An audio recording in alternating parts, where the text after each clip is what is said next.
Kristus. Haleluya. Amin. Amin, amin. Puji Tuhan. Silakan duduk Bapak Ibu Saudara. Shalom. Bapak Ibu Saudara semua bersukacita pagi hari ini. Kita semua boleh menyaksikan, mengerti kebenaran bahwa Tuhan Yesus bukan cuma mati buat kita. Dia bangkit, Dia hidup, dan Dia naik ke sorga. Boleh beri tepuk tangan yang terbaik buat Tuhan Yesus. Hari yang bahagia kita hari ini boleh peringati kenaikan Tuhan Yesus ke sorga. Menunjukkan apa? Satu, sorga itu pasti. Ya, sorga itu bukan sebuah dongeng yang nggak bisa dimengerti.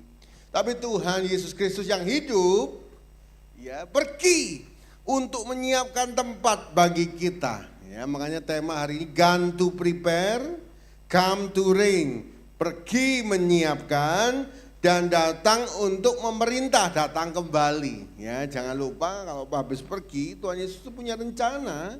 Kita harus mengerti rencananya. Datang kembali. Ya, kita buka sama-sama. Kisah Rasul 1 ayat 6 sampai 11. Bapak Ibu, ini adalah tahap-tahap atau event-event yang terjadi, ya, histori yang terjadi, yang membuat iman kita semakin kuat. Ya.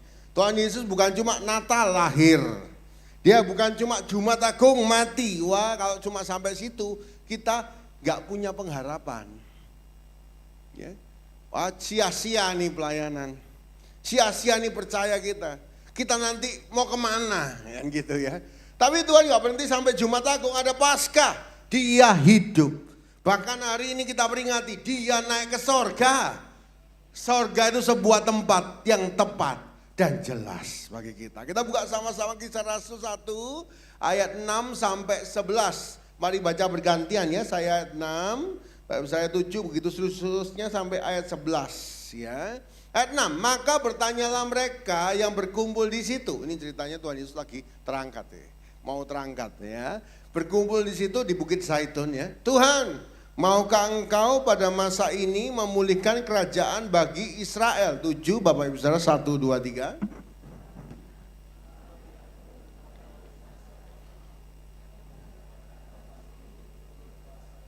Ya, jadi Tuhan enggak menyingkirkan masalah-masalah jasmani, kerajaan, kebutuhan. Tuhan enggak menyingkirkan, tapi kamu harus tahu, waktunya itu bukan waktu kita, waktunya Bapa memulihkan. Apa fokus kita harusnya? Bukan ini, apa? Ayat 8, tetapi kamu akan menerima kuasa kalau Roh Kudus turun ke atas kamu. Dan kamu akan menjadi saksiku di Yerusalem dan di seluruh Yudea dan Samaria dan sampai ke ujung bumi. 9, Bapak Ibu Saudara, 1, 2, 3.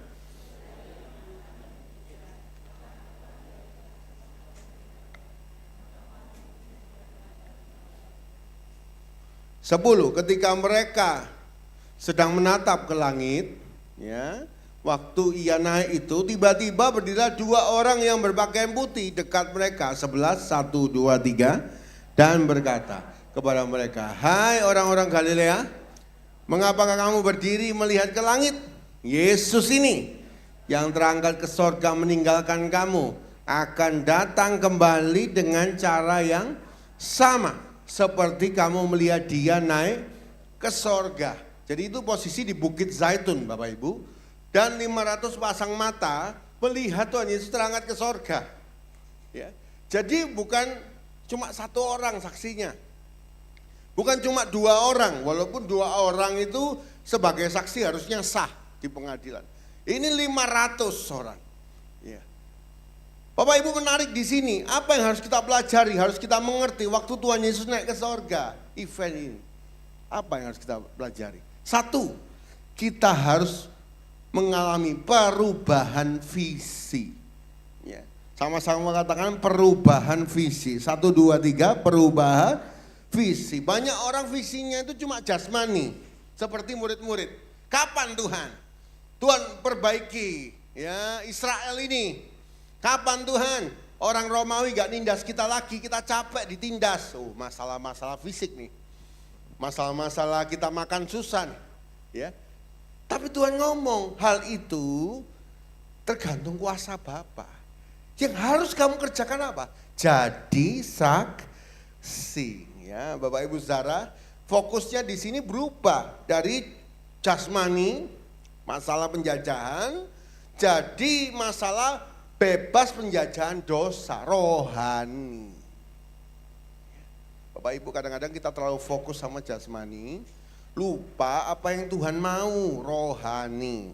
Katakan sama-sama rohani. 1, 2, 3, rohani. Ada waktu Tuhan Yesus membebaskan secara jasmani nanti, ya kan? Ada kairosnya Tuhan, waktunya. Tugas kita apa? Hari ini kita harus fokus kepada hal-hal yang rohani, menjadi saksi. Bapak Ibu, kemarin hari Selasa saya sama mama saya pergi ke Pasar Atom, Pak Saudara ya. Nah, Bapak Ibu suka ke Pasar Atom ya. Nah, saya ke Pasar Atom sama mama saya, lalu kita makan di food court ya. Ketika makan di food court, ya, saya pesen dan sebagainya. Tiba-tiba mama saya pesen, Pak Saudara.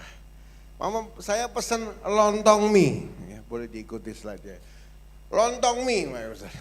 Ya, tak dengerin aja mamaku pesen lontong mie. Ya. Bu, pesen lontong mie. Gak pakai lontong, gak pakai mie.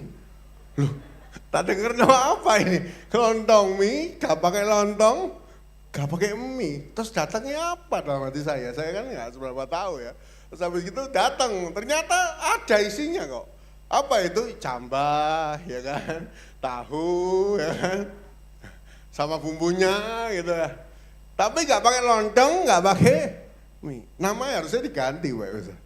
Jangan lontong mie ini cambah kuah gitu mungkin ya Pak Saudara ya. Kadang-kadang kita itu gitu loh. Kita ini ngomong Kristen, pengikut Kristus ya. Tapi tanpa Kristus, tanpa pemuritan. Nanggap ini. Kita ngomong Kristen ya, murid Kristus, pengikut Kristus, tapi tanpa kehendak Kristus, tanpa pemuritan. Jalan enggak? Jalan enggak Kristen ini? Loh ada isinya. Jangan lupa ada isinya. Ingat lontong mie tadi, ada cambahnya Pak Saudara ya. Tanpa Kristus kita perlu tahu Kristus maunya apa. Yang penting aku mau apa. Yang penting murid-murid maunya kerajaan Israel dipulihkan. Tanpa mau tahu kehendak Tuhan itu apa. Ya tanpa pemuritan kita nggak pernah mau dimuridkan. Yang penting aku ibadah. Ada isinya, ada. Mungkin ya, mungkin di situ ada praise and worship yang baik, lebih entertain. Mungkin di situ ada motivasi. Itu ada ibadah, jalan gereja Kristen, tapi isinya motivasi. Jalan sih, tapi kehilangan esensi. Seperti lontong mie, tanpa lontong tamah. Ya, namanya bukan lontong mie harusnya. Jadi harusnya sama. Harusnya kalau Kristen, kita Kristen, gereja Kristen, harusnya ada Kristus dan pemuritan. Ya. Bapak Ibu, ini juga harus kita tuju. Ya. Apa sih yang Tuhan mau? Murid-murid salah paham. Mereka memikirkan apa yang mereka mau. Ini kan gereja modern kan seperti ini. Fokusnya apa? Apa yang kita mau, kita sembuh. Kita diberkati kaya raya, kita diberkati. Oh iya, Tuhan enggak membuang hal-hal jasmani. Tetapi fokus yang utama, ya, yang Tuhan mau, itu pembebasan rohani kita. Tapi kekristenan tanpa pemuritan dan tanpa Kristus, ya cuma ada isinya, kehilangan esensi. Sama-sama katakan Bapak Ibu Saudara, kehilangan esensi. 1, 2, 3, kehilangan. Ya, saya takutnya cuma semua habis pulang gereja langsung pesen lontong mie. Ya, eling lontong mie, kepingin lontong mie. Bapak Ibu kalau ingat itu ya, bayangkan lontong mie tanpa lontong, tanpa mie. Sama dengan kekristenan, gereja Kristen. Tanpa kehendak Kristus apa? Ya, dan tanpa pemuritan. Bapak Ibu dukung doa, kita akan perubahan visi ini juga kita akan terjadi pada gereja kita. Nanti pelan-pelan, saya mungkin sering khotbah ya, Bapak Ibu jangan bosen sama saya ya. Jadi Bapak Ibu bisa tahu arah yang jelas. Kita mau teologinya kemana, ya, dan arah yang jelas pengiringan kita. Bapak Ibu Saudara, jadi hari ini kita harus berubah visi. Bukan cuma jasmani, juga bukan cuma penyelesaian masalah. Masalah di dunia selalu ada. Bapak Ibu, siapa di hidupnya yang pernah ada waktu tanpa masalah? tanpa masalah sama sekali. Ada? Yang ada boleh angkat tangan. Gak ada ya Pak. Siap musim hidup itu ada masalahnya masing-masing. Anak belum nikah masalah, cari jodoh. Ya kan? Sudah menikah punya masalah, memenuhi kebutuhan. Belum punya anak masalah. Sudah punya anak masalah mikirin anak kan gitu. Anaknya cilik masalah, anaknya besar masalah. Loh. Anaknya belum nikah kepikiran, waduh anakku sik jomblo, cocok jadi perawan tuwek. Atau jadi perjaka tua. Masalah, begitu nikah, masalah lagi, mau nikahkan. Siapa sih di dunia ini yang gak punya masalah? Karena itu bukan jadi fokus utama, masalah itu selalu ada. Tapi hari ini pertanyaannya, apapun musim hidup kita, apakah kita sudah sesuai kehendak Tuhan? Rohani kita sudah benar. Bapak Ibu, karena apa mereka sedih waktu Tuhan Yesus naik ke surga? Paradoks ya, paradoks teks ini. Justru karena Tuhan Yesus pergi, nah ini Bapak Ibu kan sedih ya. Mereka berharap Tuhan Yesus di sini secara jasmani, nyembuhkan mereka, ngasih makan. Wah, berarti kuat tempur, harusnya menang lawan Romawi. Tuhan Yesus naik ke surga. Harus saja perubahan visi yang jelas dalam hidup kita. Ya. Tuhan Yesus naik ke surga supaya apa? Roh Kudus turun dan dimanapun kita di seluruh dunia, kita disertai Tuhan. Kepergiannya adalah kondisi bagi kehadirannya sepenuhnya dimanapun kita berada. Yang mengerti katakan amin. Boleh kita beri tepuk tangan yang terbaik buat Tuhan Yesus. Secara jasmani Bapak Ibu Saudara kita gak suka. Kita sukanya Tuhan Yesus di jasmani. Oh bisa didatangi. Bapak di Yerusalem, kita berangkat di Yerusalem ya kan. Sembuh secara fisik. Tuhan gak mau. Supaya dimanapun kita hari ini beribadah, pagi ini mungkin banyak tempat beribadah. Tuhan hadir di rumah Tuhan. Tuhan hadir di gerejanya. 2-3 orang berkumpul, Ia hadir. Yang pertama Bapak Ibu Saudara, dari kenaikannya kita harus berubah visi. Bukan lagi yang terlalu jasmani. Kapan Tuhan aku sehat? Kapan Tuhan aku masalahku selesai? Bapak Ibu Saudara, tapi Tuhan ngomong ayat 8, tapi kamu adalah saksiku. Masuk poin kedua, berarti kalau hari ini kita ini nggak boleh fokus sama masalah, apa yang harus kita fokuskan? 2, ayo kita fokus bersaksi. Sama-sama katakan bersaksi. 1, 2, 3, perubahan sumber kekuatan untuk bersaksi. Yang pertama perubahan visi. Yang kedua, perubahan sumber kekuatan untuk bersaksi. Bapak Ibu, kenapa kok harus bersaksi? Kenapa? Karena semua orang butuh Tuhan Yesus. Gak ada jalan lain ke sorga. Makanya semuanya semoga. Ya, semua agama semoga. Kenapa kok Kristen itu berani pasti masuk sorga? Karena Dia yang pemilik sorga turun sendiri ke dunia. Dan Dia hari ini kita peringati, Dia naik ke sorga. Nyiapkan tempat bagi kita, bisa bayangkan itu. Dan satu waktu kita akan dijemput dan kita semua di sorga. Beri tepuk tangan yang terbaik buat Tuhan Yesus.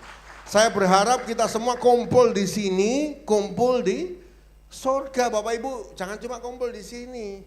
Ya, karena itu ajak teman, rekan, saudara semuanya kenal siapa Yesus. Mereka butuh Yesus. Dengan kekuatan kita gak akan masuk surga. Gak akan mampu masuk surga. Tetapi karena kita oleh anugerahnya, lewat salib yang kita mau terima, kita diselamatkan. Kita diampuni dosanya. Kenapa kok seluruh orang dunia butuh? Karena seluruh dunia butuh selamat. Masalah paling utama. Bapak Ibu Saudara, kalau kuasa dunia buat kita kaya bisa. Kuasa dunia buat kita sembuh bisa. Ini kuasa iblis, kuasa yang lain, ya kan? Tapi kalau selamat, tidak ada yang bisa. Makanya Tuhan harus turun. kita butuh beritakan keselamatan. Semua orang butuh Tuhan Yesus. Ya. Satu kali Bapak Ibu Saudara, ada seorang pelayan Tuhan. Dia sangat menikmati melayani Tuhan. Ya. Lalu apa yang terjadi? Temannya itu suka main golf Bapak Ibu. Ya. Nah, temannya itu main golf, ngajak dia, ayo Pak, jangan ke gereja terus. Sekali-sekali ikut saya main golf. Ya. Minggu besok ya, wah ditolak ya sama bapak ini. Gak bisa Pak, saya pelayanan. Kalau minggu saya di gereja. Minggu depannya lagi, ayo tahu, wis tak pesen lapangan, wis tak beli no stick golf.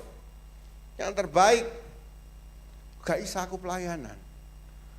Minggu depannya lagi, tanya lagi, ayo kita sama-sama main golf. Marah, yang diajak terus ini ternyata marah ya. Ngapain sih kamu ajak-ajak aku terus? Waduh. Ya. Aku ini mau ke gereja, maka yang ngajak main golf ini ngomong ya. Aku tuh loh suka main golf, bagi golf itu enak. Makanya aku ngajak kamu. Tapi kamu loh bahagia di gereja, tapi kamu gak pernah ngajak aku. Kamu suka ke gereja, suka pelayanan, tapi kamu gak pernah ngajak aku. Ya. Kadang-kadang kita egois ya, menikmati kasih karunia ini sendiri. Padahal semua orang butuh diselamatkan. Karena itu Bapak Ibu Saudara, ayo hari ini kita bersaksi. Bersaksi bukan karena kemampuan kita hebat. Oh Pak, saya gak pintar ngomong. Bapak Ibu Saudara, kita bukan pintar-pintaran ngomong. Ya. Banyak orang merasa bersaksi itu perlu pintar ngomong. Oh enggak, kita bersaksi dengan kuasa Roh Kudus. Perubahan kuasa dalam bersaksi. Jangan lupa, Petrus itu gak pintar ngomong, dia nelayan. Bukan kayak Paulus, dia doktor teologi, bukan. Dia gak pintar ngomong, tapi sekali khotbah 3.000 orang bertobat. 2 kali khotbah 5.000 orang bertobat. Kadang-kadang kalau kita terlalu pintar ngomong, kita berusaha pintar ngomong, kita malah salah. Ya, satu kali ada seorang memotong rambut, ya, dia ikut seminar misi, Pak Yusuf. Ya, dia habis hidupnya suka potong-potong rambut setiap hari, ketemu orang, dia ikut seminar misi. Kebetulan seminar misi ini cuma kata kuncinya 2. Kalau mau buka penginjilan, kata kuncinya itu 2. 1, jika Anda mati hari ini, sudah siapkah Anda? Nah ini Bapak Ibu Saudara ya, ini harus bisa masuk sini. Makanya kalau orang dia biasa lebih gampang masuknya kan. Jika Anda mati hari ini, sudah siapkah Anda? Wah, maka perbicaraan akan masuk ke pertanyaan kedua. Ya, pertanyaan kedua apa? Kalau Anda siap, Anda pergi kemana? Ya, jadi yang pertama siap, yang kedua pergi ke mana? Nah, maka bisa masuk penginjilan. Ya. Maka dia semangat membara, dia mau menginjili orang yang dipotong rambutnya. Ya. Maka besoknya dia berusaha, ya, pas potong rambut dalam hati, saksi gak ya? Saksi gak ya? Bingung ya. Mau maju mundur, saksi gak ya? Ambil mikir, ambil motong, ya. Gitu ya. Wah maju mundur, wah berlalu banyak kesempatan, akhirnya dia mikir ya apa ya? Habis potong selesai tinggal cukur brewoknya ini Bapak Ibu Saudara ya. Maka dia asap pisau, dia beranikan diri. Ya, dia ngomong, jika Anda mati hari ini, sudah siapkah Anda? Wah itu pelanggannya takut ya, mau dibeli dikira ya. Lalu dia lari, waduh lari Bapak Ibu Saudara. Ketika lari, iling, belum bayar. Maka dikejar, lari kejar-kejaran.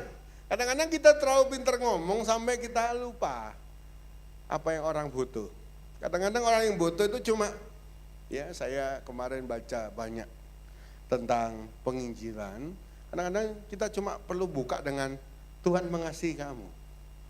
Ya, Tuhan mengasihi kamu. Banyak orang yang sedang sedih, sedang susah, punya masalah, gak ada yang cinta sama dia, merasa sendiri. Kadang-kadang kita cuma perlu buka itu, Tuhan Yesus mengasihi kamu. Maka dia responnya apa? Kita ngomong. Banyak hal sederhana kok Bapak Ibu. Yang sebenarnya kita ngomong dengan kuasa Roh Kudus. Orang itu percaya Tuhan Yesus. Mari hari kita bersaksi bukan dengan hal-hal yang rumit, tapi dengan hidup kita. Kita mau bersaksi bahwa Tuhan sungguh baik dan dahsyat. Luar biasa kuasanya dalam hidup kita. Boleh beri tepuk tangan yang terbaik buat Tuhan Yesus. Kenaikan Tuhan Yesus itu sebagai peluncuran misi, bukan penutupan. Oh, sudah selesai tugasnya misi. Tuhan Yesus sudah naik ke surga, bukan. Ya. Tetapi kita semua baru mulai. Roh Kudus dicurahkan, ya, kita peringati ya, 10 hari lagi. Roh Kudus dicurahkan, kita punya semangat bersaksi. Kita mampu bersaksi, kadang-kadang bersaksi itu gak rumit. Ya. Kita ngomong, Tuhan kasih kesempatan, orang itu cerita, kita saksi. Kebaikan Tuhan, kasihnya, terutama keselamatan. Kalau pakai usaha kita gak akan pernah kita masuk surga. Ya. Tetapi karena kebaikan Tuhan, kita boleh menikmatinya. Bapak Ibu, saya ya sama mentor saya, kakek saya sering ya kalau kita pergi makan, kakek saya selalu lihat sekitar. Lalu ngajak ngomong orang, kok ya, tinggal di mana kok? Oh, ya. Sukanya makan apa? Cowoknya apa? Lalu gampang, ngundang gereja. Udah gereja belum? Kalau sudah ya silakan gereja setia ya. Kalau belum diajak, ya. Maka saya dilatih, saya ngulangi hal yang sama terus Pak Ibu Saudara. Satu kali kita habis pelayanan, kita itu ngomong sama orang. Wah, tangannya sini full tato Pak Ibu. Enggak gitu. Ngomong kita, oh makanan favoritnya apa di sini? Ya. Kerjanya apa? Ayo datang gereja. Loh, sederhana loh ini ngomong Bapak Ibu Saudara. Ini enggak teologi tingkat dewa, teologi tingkat tinggi, enggak, cuma sederhana. Interaksi antar manusia. Udah ya wis. Minggu depan maka di tempat yang sama ketemu lagi. Ya, ketemu lagi. Ngomong hal yang sama, ya. Sukanya makan apa? Kerjanya di mana? Ya. Ayo, saya undang ke gereja. Gitu ya. Ketiga kali ketemu lagi. Nah, Bapak Ibu Saudara, di sini makanya kuasa yang bekerja itu bukan kemampuan bicara, tapi kuasa Roh Kudus dalam kita. Mengubahkan orang. Ya. Ketemu ketiga, ketemu lagi Bapak Ibu Saudara. Ini pasti bukan kebetulan. Ya, ketiga ketemu lagi ngomong hal yang sama lagi ya. Diajak ke gereja. Minggu keempat ketemu lagi. Coba Bapak Ibu Saudara. Ketemu lagi. Diajak ke gereja. Sejak minggu keempat dia datang ke gereja. Hidupnya diubahkan. Dari dulu suka judi bola, ngamuk-ngamuk sama istrinya, dulu masih pacarnya ya. Ngamuk-ngamuk terus sampai pacarnya ini mau berhenti hubungan. Suka ngamuk. Kenapa? Karena judi bola. Karena suka dugem. Ya. Satu kali mereka ngundang saya ke rumahnya. Saya datang ke rumahnya. Ya. Lalu apa yang terjadi? Saksi ya. Mereka saksi.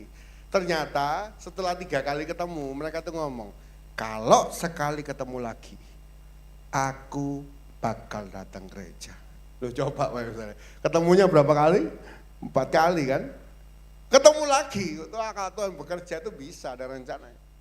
Pas ke gereja berubah, ya, engkau ini berubah, sampai heran istrinya sekarang, heran. Tapi Tuhan itu sanggup ubahkan hidupnya.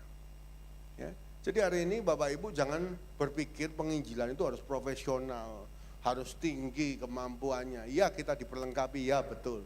Tapi kadang-kadang kita mulai dengan hal sederhana. Teman kerja, tetangga, tanya kabar aja, tanya kabar. Ya. Kita doakan kalau mau, udah. Ayo kita bertumbuh menjadi saksi. Bukan hanya kemampuan bicara, tapi kalau kita disertai Tuhan, kemanapun kita pergi, biarlah banyak orang melihat Kristus dalam hidup kita. Boleh kita beri tepuk tangan yang terbaik buat Tuhan Yesus. Ya, ini boleh AC-nya dimatikan satu ya. Ini saya lihat wajah-wajahnya mulai merem-merem Pak Ibu. Menikmati, ya. Menikmati dingin sekali gitu ya. Baik saudara, jadi hari ini yang kedua perubahan cara bersaksi. Bukan bergantung pada kemampuan, tetapi kepada kehendak Tuhan. Tuhan itu bisa kasih momentum yang luar biasa. Ya. Satu kali seorang penginjil dia mau berangkat ke pedalaman. Dia mau menyerahkan hidupnya menginjil. Dia pikir dengan segala persiapan yang hebat. Persiapan pemikiran. Mikir dia mau masuk gimana. Tapi dia dikasih pesan. Yang penting kamu berangkat. Tuhan itu bisa buka jalan. Bapak Ibu Saudara 2 minggu sebelum berangkat dia kecelakaan motor. Beruak. Bapak Ibu Saudara giginya habis. Diganti gigi palsu. Yang kecelakaan itu menghantam soalnya. Diganti gigi palsu. Ya. Dia ngomel sama Tuhan, Tuhan, aku ini kurang apa? Aku mau ninggalkan kota, ke pedalaman, ke suku yang gak pernah aku temui. Aku ini loh mau melayani, memberitakan Injil. Kok malah gigiku habis? Bapak Ibu kalau kita gak mengalami perubahan visi tadi, kita pasti sudah marah karena kita bergantung sama visi kan. Tapi dia ngomong, enggak, aku tetap pelayan. Walaupun gigiku palsu semua. Dia berangkat ya. Ketika dia berangkat di sana, ternyata sukunya suku kanibal. Dia lihat orang ini berbeda, maka ditangkap, ya, disiapkan untuk disup, dibakar. Misionaris ini bakal mati. Sambil menunggu hari disup, dia di dalam kurungan itu, dia bingung mau ngapain kan. Dia lihat kanan, lihat kiri, nganggur ya. Bosen mainan gigi palsu, dikuarno gigi, disikati. Pakai daun, ya dincapno lagi. Dikuarno lagi, disikati, dincapno. Wah suku itu lihat, loh orang ini dewa. Gigi dilepas, dipasang, dilepas, dipasang, dilepas. Maka orang itu takut mereka. Akhirnya orang ini dilepas, disembah. Coba ya, disembah. Maka dia bisa memberitakan Injil, satu suku itu percaya Tuhan Yesus. Lalu dibenarkan Tuhan yang benar. Ya. Bapak Ibu, kadang-kadang cara Tuhan bekerja itu gak masuk akal. Ya. Tapi Tuhan bekerja dahsyat. Karena itu tugas kita apa hari ini? 1, kita penuh Roh Kudus, kita disertai, minta Roh Kudus kuasanya bekerja. Ya. 2, kita mulai melangkah, cerita aja, hal-hal sederhana. Gak terlalu yang tinggi luar biasa, enggak, sederhana. Dan biar semua orang boleh mengenal kasih-Nya yang luar biasa. Beri tepuk tangan yang terbaik buat Tuhan Yesus. Beri salam kanan kiri, katakan ayo bersaksi sederhana. Ya, ayo bersaksi sederhana. Bangkitkan yang ngantuk. Ya, teguhkan yang hampir ngantuk. Ya, bagus saudara. Yang kedua perubahan. Kalau kita lihat Tuhan Yesus naik ke surga, perubahan kuasa. Hari ini kita bukan pakai kuasa kita untuk menobatkan orang. Banyak orang capek. Kenapa? Berusaha ngubah orang lain. Ya enggak? Kita berusaha ngubah istri kita ngubah suami kita ngubah anak kita. Kalau enggak Tuhan enggak bisa Bapak Ibu saudara. Tapi kalau Roh Kudus bekerja, Roh Kudus mampu mengubahkan orang. Saulus jadi Paulus, itu bukan karena ada orang yang berusaha mengubah dia. Tetapi karena karya Roh Kudus yang mengubahkan. Hari ini tugas kita bukan ngubah orang. Hari ini tugas kita bukan menginjili orang sampai percaya karena kita, bukan. Tapi hari ini ayo menjadi saksi. Lewat perkataan, lewat perbuatan, lewat kehidupan. Ya, jangan sampai kalau kita ini pelayanan, tapi kalau kita ini di luar jadi gak pelayanan Bapak Ibu Saudara. Ya, kadang-kadang godaan itu ada aja ya.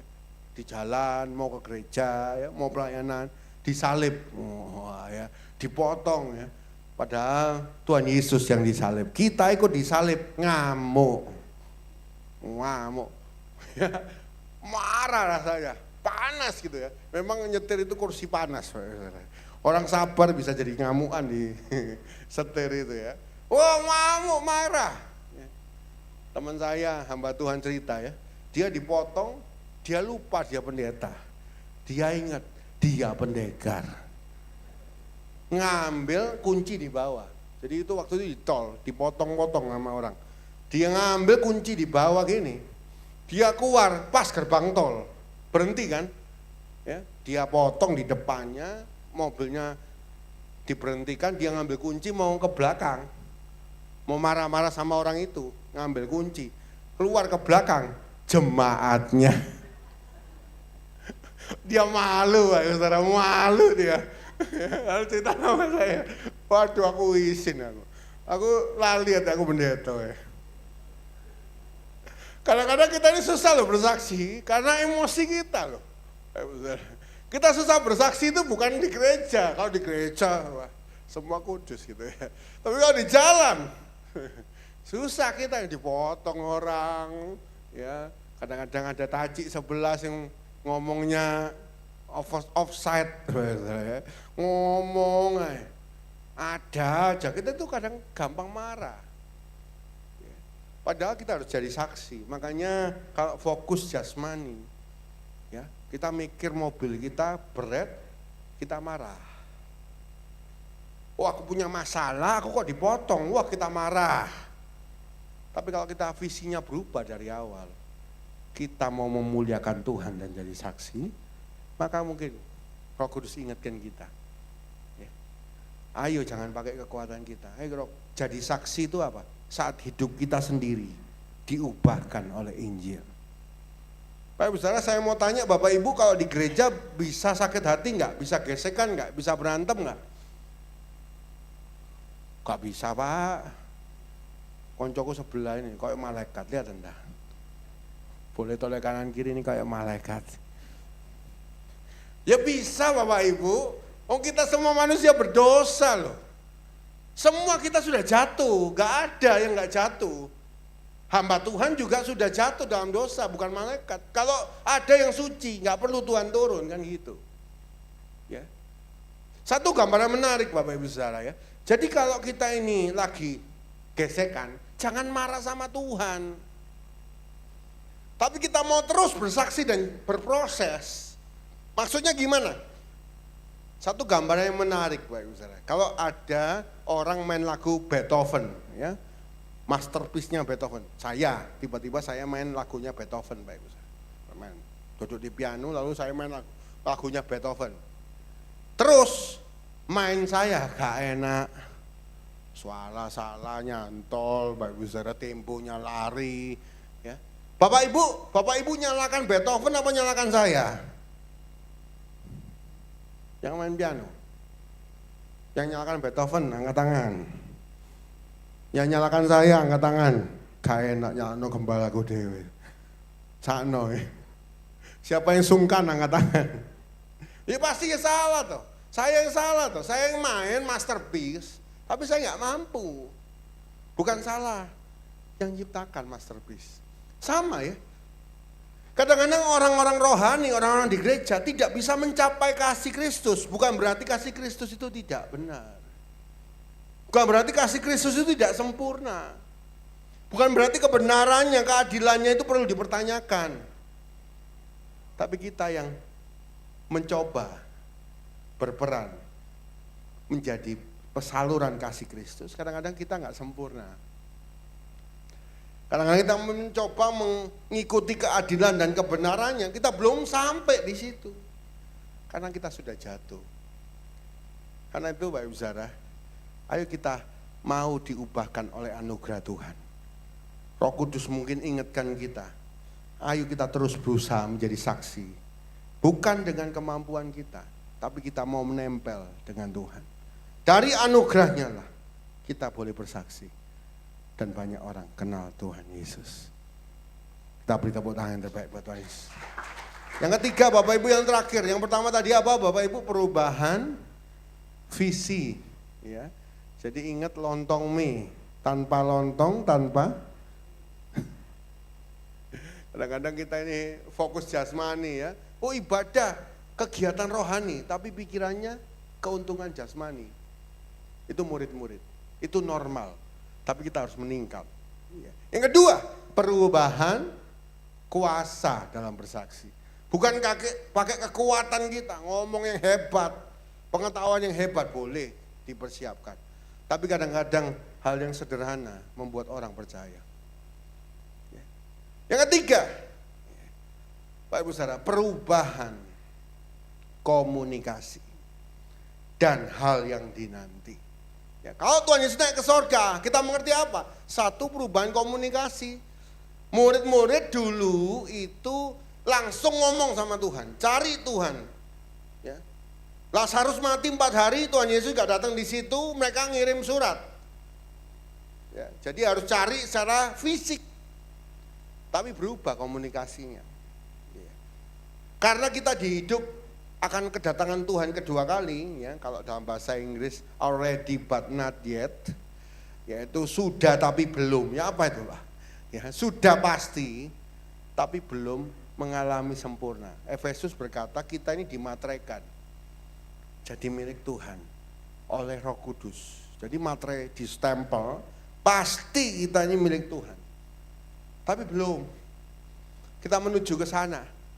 Maka apa yang terjadi? Komunikasinya berubah, tetapi kita harus ingat, kita ini milik Tuhan. Jadi komunikasi doa sama Tuhan jangan khawatir. Ya. Dia adalah Allah yang mendengar doa kita. Bukan Allah yang gak peduli. Oh, naik ke sorga berarti gak peduli sama kita lagi. Nah, murid-murid ada perasaan gitu kan.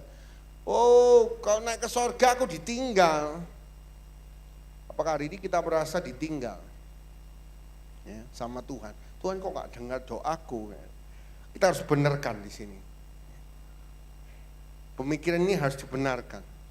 Tuhan gak ninggalkan kita. Dia ngirimkan Roh Kudusnya untuk menolong kita semua. Mengerti kebenaran. Menolong kita semua untuk berdoa. Dan hari ini komunikasi kita berdoa. Jangan takut khawatir. Tuhan Yesus naik sebagai imam besar kita. Bukan sekedar ke sana saja. Tetapi secara pengantara. Sebagai pengantara. Di dalam kelemahan. Ia menjadi pengantara di sorga. Bahkan Tuhan berdoa untuk kita semua. Jadi yang ketiga, perubahan komunikasi. Yaitu sekarang kita bisa berdoa dengan yakin. Mungkin gak lihat seperti murid-murid. Tapi mereka mengalami komunikasi yang baik. Dan hal yang dinanti berubah. Apa? Dulu hal yang dinanti itu pemulihan jasmani. Kapan Tuhan? Tuhan pulihkan kerajaan Israel. Kapan Tuhan? Tuhan buat kami gak susah lagi. Ya. Kalau Bapak Ibu Saudara ke Israel, ke tembok ratapan, apa yang mereka doakan? Pemulihan. Pemulihan fisik. Entah itu juga bait Allah, entah itu juga kerajaan, mereka rindu pemulihan fisik. Padahal yang Tuhan rindu pemulihan rohani. Bapak Ibu jangan lupa ya, kalau Tuhan Yesus naik ke sorga, berarti nanti dia akan turun dengan cara yang sama. Ya, jadi kalau literal, berarti di awan-awan akan jemput kita. Nah, setelah itu, setelah pesta anak domba, jadi kita diangkat oleh Tuhan, dunia ngalami sengsara 7 tahun, ya. Maka antikristus berkuasa.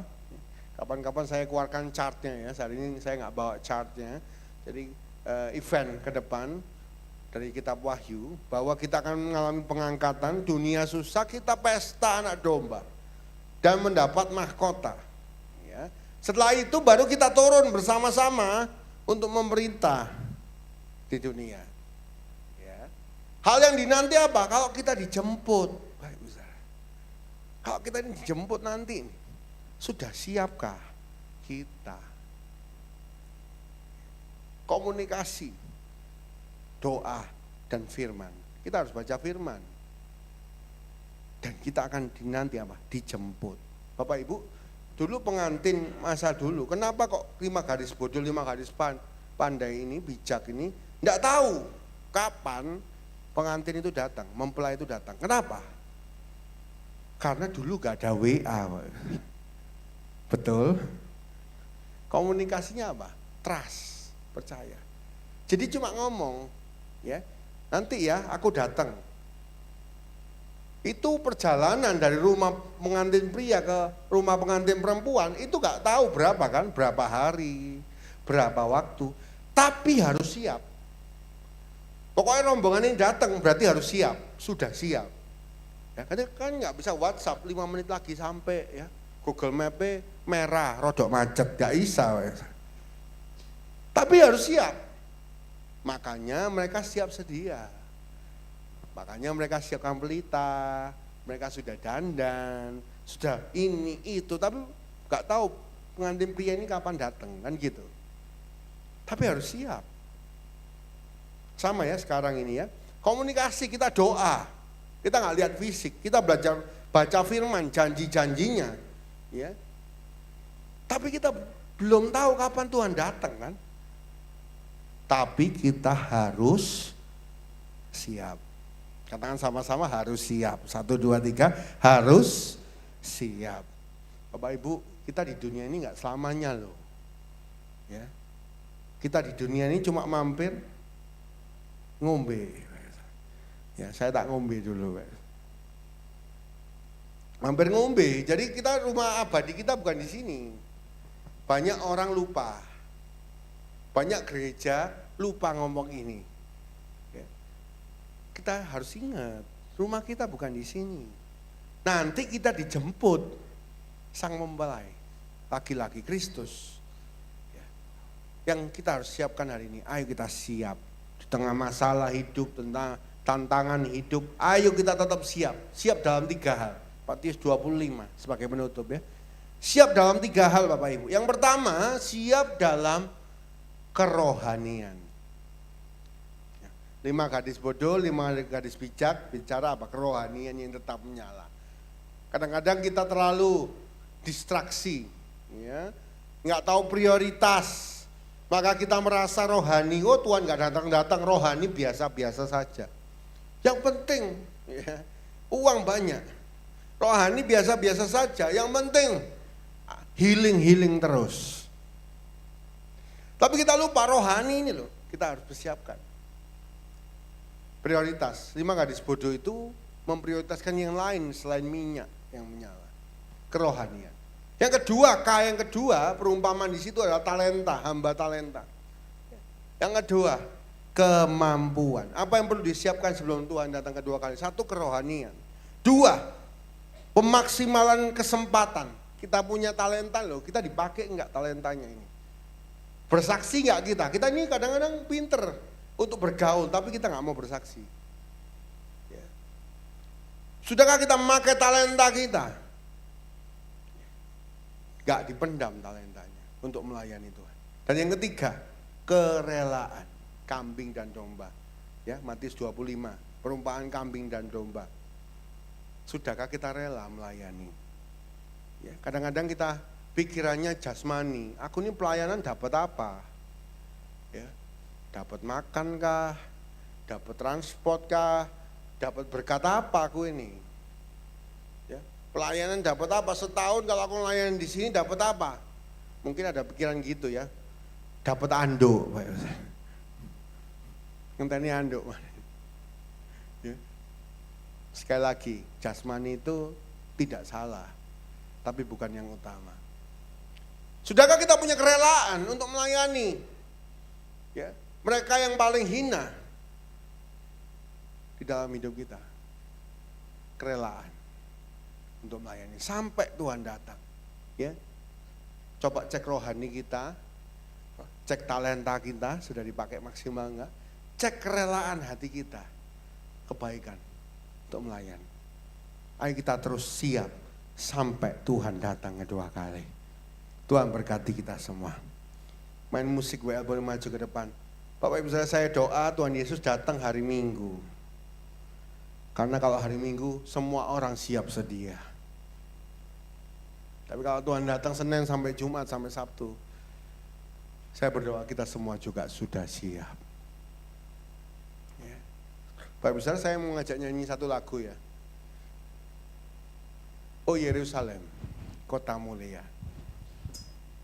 Bapak Ibu banyak Banyak sekarang kita nyanyi itu fokusnya sama hati kita, hidup kita hari ini. Sampai kita lupa kekekalan. Yerusalem di sini bukan yang di Timur Tengah sekarang. Yerusalem baru, yaitu sorga. Ya. Biarlah hari ini fokus kita bukan cuma di dunia ini, berapa uang kita, berapa penyelesaian masalah kita, fokus sama masalah kita, seperti murid-murid. Tapi Tuhan berkata, lebih dari itu, ubah visi. Waktunya kamu gak perlu tahu Tuhan pulihkan kamu. Tapi yang kamu harus tahu, kamu harus jadi saksi dengan kuasa Roh Kudus. Sampai Tuhan datang kedua kalinya.